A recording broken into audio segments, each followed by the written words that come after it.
में short motivational story. एक राजा ने अपने सैनिक को सड़क के बीच में एक बड़ी चट्टान रखने के लिए कहा। चट्टान को बीच सड़क में रखवाकर राजा ने अपने सैनिकों से छुपकर उस चट्टान पर नज़र रखने के लिए कहा कि देखना उस चट्टान को रास्ते से कौन हटाता है।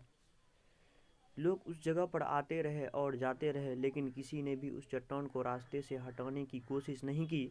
उस चट्टान के पास से लोगों के गुजरने वालों में राजा के कुछ करीबी और शहर के बड़े व्यापारी भी शामिल थे, और उनमें से कुछ लोग तो राजा को ही कोसने लगते कि क्या राजा इस चट्टान को भी रास्ते से नहीं हटवा सकता।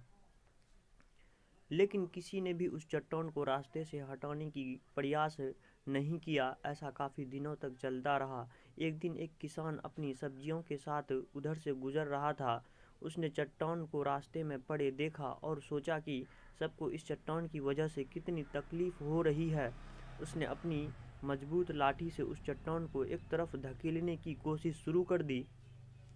काफ़ी कोशिश के बाद वह उसे सड़क से हटाने में कामयाब हो गया। चट्टान रास्ते से हटाने के बाद किसान अपनी सब्जियों को उठाकर जाने ही वाला था कि अचानक उसकी नज़र एक पोटली पर गई, जो ठीक उसी जगह पर थी जहां से उसने वह चट्टान हटाए थे।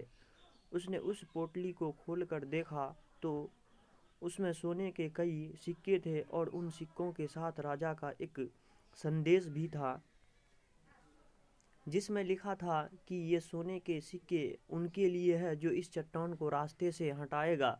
दोस्तों, बिल्कुल ठीक इसी तरह हम सब के लाइफ में भी कई परेशानियां आती है। कुछ लोग उन परेशानियों से बचकर निकल जाते हैं और कुछ रास्ता बदल देते हैं, और चंद लोग ठान लेते हैं उन परेशानियों का हल निकाल लेने की। और ऐसे ही लोग मुश्किलों में संभावनाएं और संभावनाओं में छिपे अवसर खोज लेते हैं। मजबूत इरादे और नेक दिल के साथ किए गए कोशिश के परिणाम हमेशा ही अच्छे आते हैं। इसलिए जीवन के परेशानियों से घबराओ मत, बल्कि उन परेशानियों को हल करने की कोशिश करते हुए जीवन के सफ़र में आगे बढ़ते रहो। थैंक यू साथियों, आज की इस वीडियो में इतना ही।